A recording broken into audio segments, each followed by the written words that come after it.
alert you about one thing. Study Gita with Shankara Bhashyam. That is what you have to do. Now everybody studies Gita with some commentary or the other. No, not that way. Keep Shankara Bhashyam before you. English translation is available. Hindi Gita Press translation is available.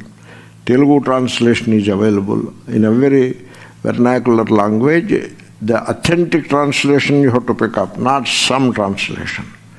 And you don't need commentary and all that. Commentary will come later.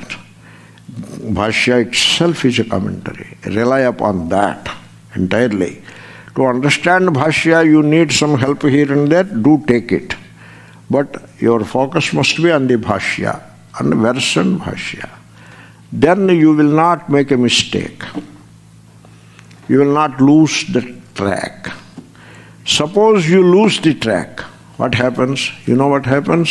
Shankara will hold your tuft of hair and put you back on the track. I am telling you from experience. You make a mistake and take the next sentence, immediately you understand, I lost the track, and so he will push you onto the track. I am not exaggerating. It is exactly, that is how it happens if you follow Shankara.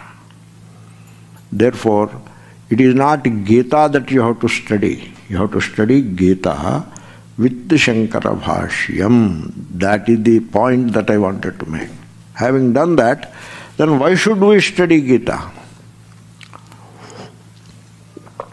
I told you I don't have a goal post to reach, so I am very free, So that is the beauty of it.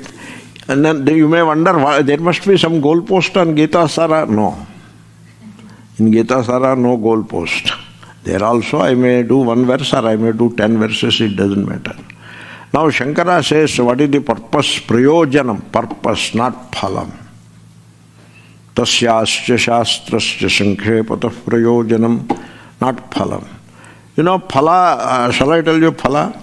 There is one silly book, of course written in Sanskrit, coming from some silly Purana called Gita Mahatmyam.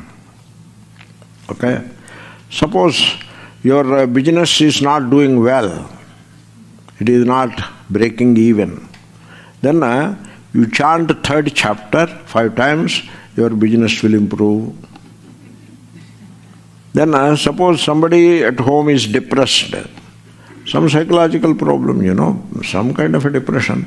Then chant 11th chapter, 9th chapter, 12 times, the depression will go away. Will it? Is that the way? So that is the purpose of Gita. All those things, that you will get your money, you read it for 3 times, all the evil spirits will run away. Read it 12 times, you will get lots of money. Read 20 times, you will go to Kailash. Kya baat hai bhai? What is going on? All of that comes under the category of phalam. That's why it is called phalashrutihi. You are all experts in all this. You know what I am saying. Phalashrutihi. So, there are people, quite often people do the first they see phalashruti. And if that is interesting, something interesting is there in phalashruti, then they go to the text and chant it.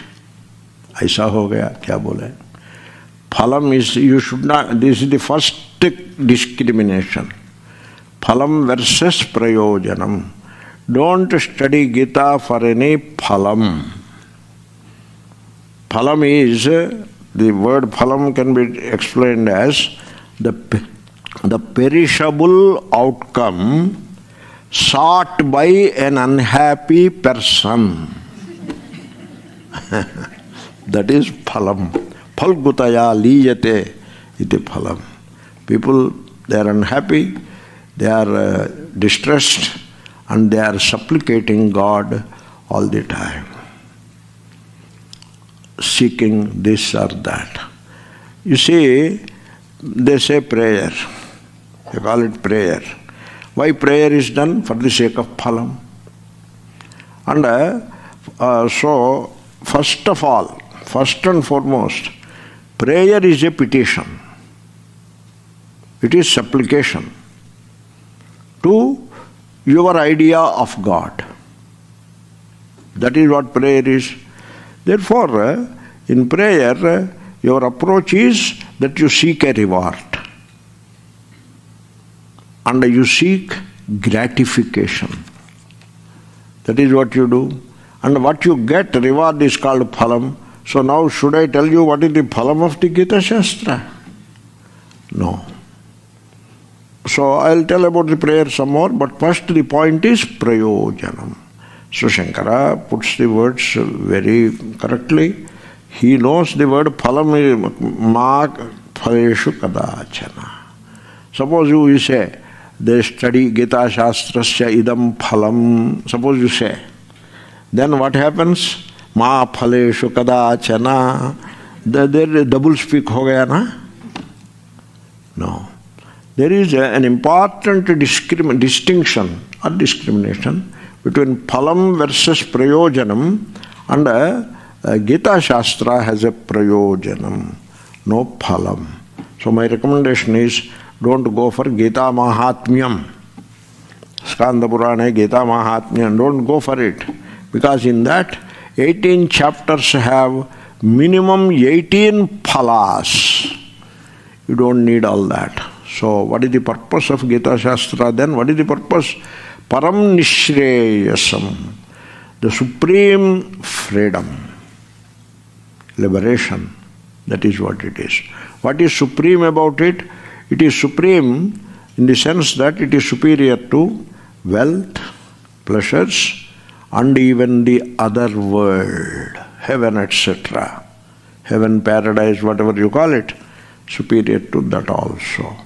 Now and here, you become free from all sorrow and fear. That is the superior. And that is called Nishreyasam, Prayojanam. Why Nishreyasam? There is nothing superior to it in the good that it will work upon you. Shreyas is good. It is your good. And there cannot be any better good. Please bear with my language. There cannot be any better good than this freedom that Gita offers to you. Freedom from sorrow and fear. Here and now. That is the prayojanam, which is nishreyasam. And also, further he says, what is this prayojanam? How does it look like?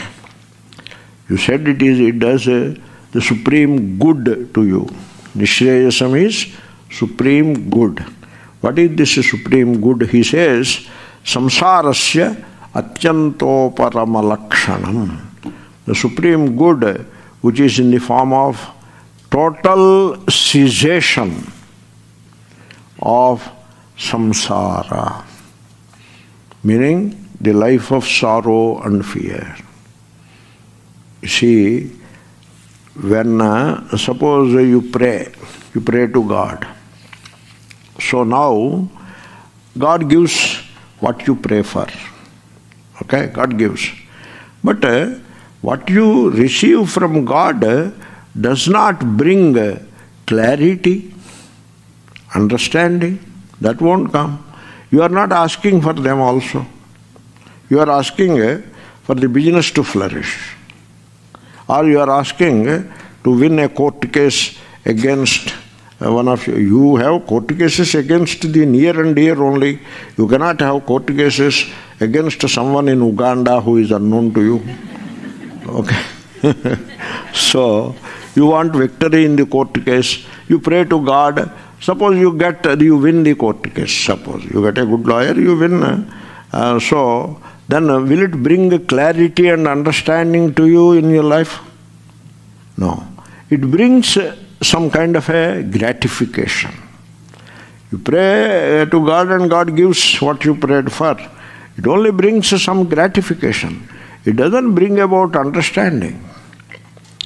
Because when you petition for something, you get that something only. you won't get anything other than what you petition for. So, and what is it that you are petitioning for? What you petition for is nothing but what you project from your own ignorance. Isn't it so? So, you project from your own ignorance, you project something from your own ignorance. Give me $1 million. Is it not a projection of your ignorant mind, this $1 million? And so you petition for $1 million. Suppose you get it. Will you be a happy person? Will you get clarity and understanding of life, of yourself? No, you don't get any of that. Assuming that what you get what you are petitioning for, you remain an ignorant person. And you see, and one more thing, why should God answer your particular demand? Why? You are one among the 8 billion human beings as of today. But then, not only human, in God's creation, there are birds, there are ants, there are small creatures below the earth, above the earth, and there are bacteria, etc. They too want to survive and flourish. E. coli and salmonella, they want to survive and flourish. God, so the God, what is God? The immeasurable, that is God. The immeasurable, the undescribable or the inscrutable God, that is the God. So you assume that such God is concerned with your little petty petition?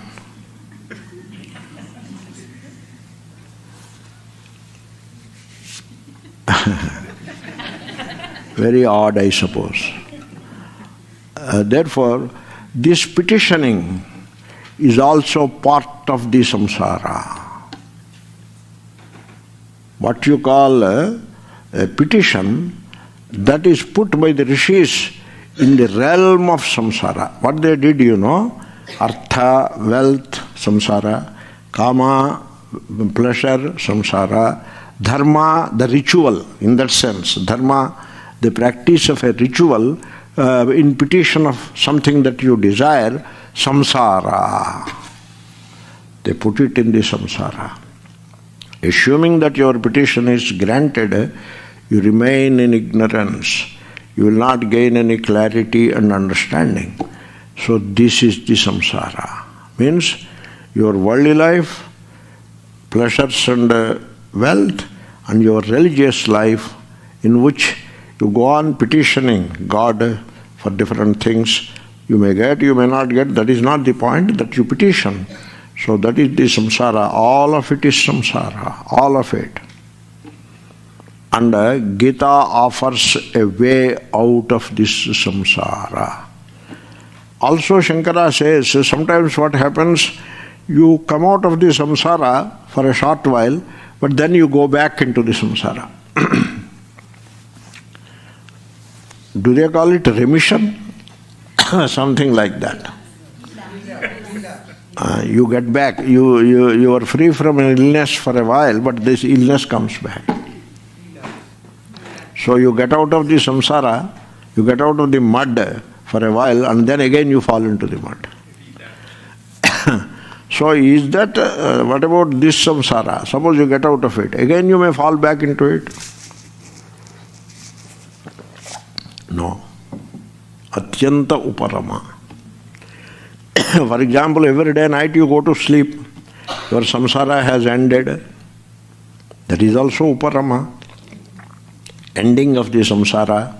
But next day morning you wake up, the samsara is waiting to strike at you. Not that way. Once and for all, the samsara ends. Atyanta uparama. That is the form in which this supreme good is found. That is the form of the supreme good. That is the prayojanam, the purpose that you get by the study of Gita. Study means not chanting, not reading the Pratipada-padartha, etc. Pada-padartha, Vakya-vakyartha, no. You internalize it, you get the message into your system.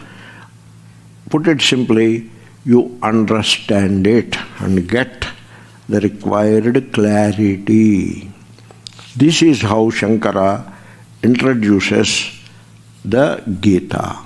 So, he introduces Gita as the one and only solution for the life of samsara. Because, to tell you the truth, life is very dull for people. Because there is always death, old age, right? And there is so much pain in people's lives. And there is always contradiction. They continuously contradict themselves. Very sad. And what to speak of conflict? So much conflict. So that struggle and conflict, they wear the person down. The apparatus, the psychophysical apparatus, it is worn out by the never-ending conflict and struggle. So sometimes a sense of utter boredom. People are bored to the bone. And then they make a lot of money, build palatial buildings to live, make a family, children, gold, jewelry, gemstones, costly cars, and so many other things they have. But there is a meaninglessness to all of that. There is a sense of unsatisfactoriness to all. Very, very funny thing it is. An example is given, a dramatic example is given. There is a billionaire. He owns billions. So he must be feeling very confident and all that. True, they are like that. The rich people have an air of superiority and confidence about them that is there. But the moment the gentleman, God forbid, gets a stomach ache, gastroenteritis, let us say, if they call it upset, stomach upset, it is not stomach upset, it is the guy upset. The whole life upset it is. You don't feel like living anymore. At that moment, Yamadharmaraja appears and wants, dear son, you want to live or want to come with me? I am coming with you. I don't want this. It happens like that. The pleasures, the wealth, the mansions that we build, the positions, the power that we wield, all of it is utterly meaningless in life. It proves like that. And then Gita, we are talking of Gita, a little more sound, yeah. That is not the sound problem, it is my problem only. So, but still, my satisfaction, yeah, now it is better. So, activity. There is activity. Gita is about activity. Gita is the science of karma. Activity. That is what Gita is. Now, you look at the activity of the people, it is self-centered activity. That is the kind of activity. Always centered around the me and mine. That kind of self-centered activity. And also then we are caught in our own thoughts endlessly. Thought and giving rise to another thought. And we are caught in those thoughts. Agony born out of these thoughts. And then superstitions. People are helpless, then somebody comes and he tries to exploit the situation by offering some false promises and endless superstitions. So, if I give examples, you may not like it. So, giving examples is also a problem. It is a minefield, right? Walking in a minefield. You give an example, somebody gets hurt. Why should he get hurt? He should look within, He should he pointed out, let me examine it. That is what this person is supposed to do. But instead of that, he gets hurt.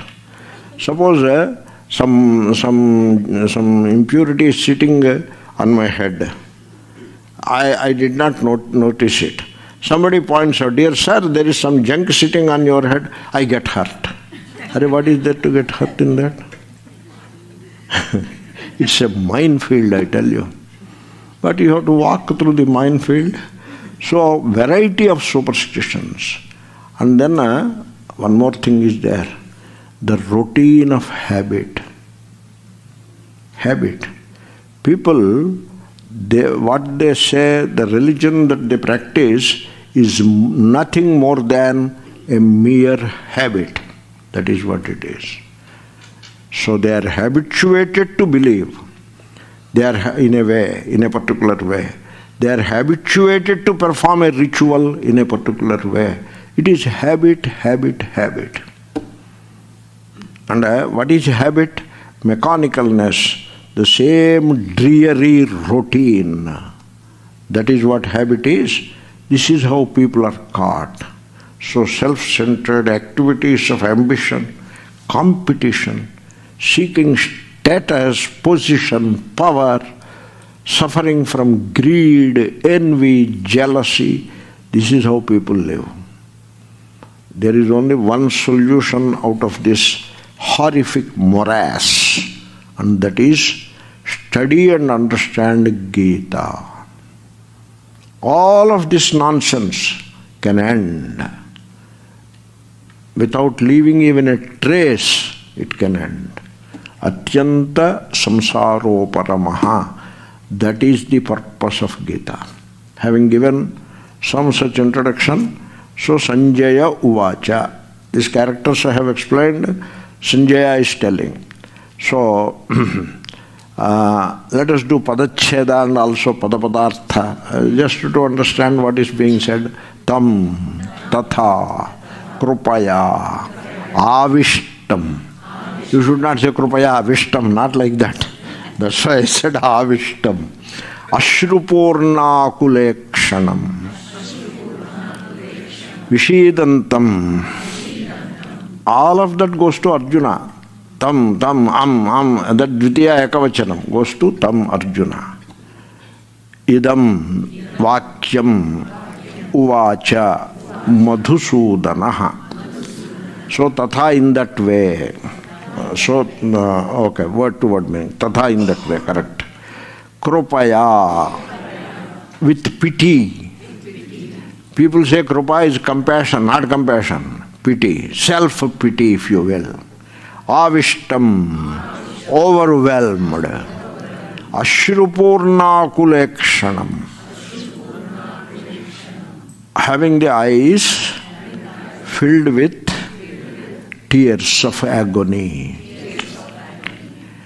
Vishidantam, psychologically depressed and physically collapsing.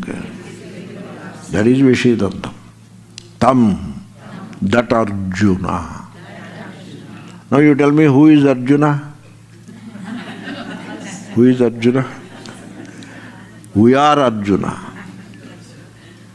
And this Arjuna, what he wants, what he needs, understanding and clarity, or some goodies, some rewards. What he needs?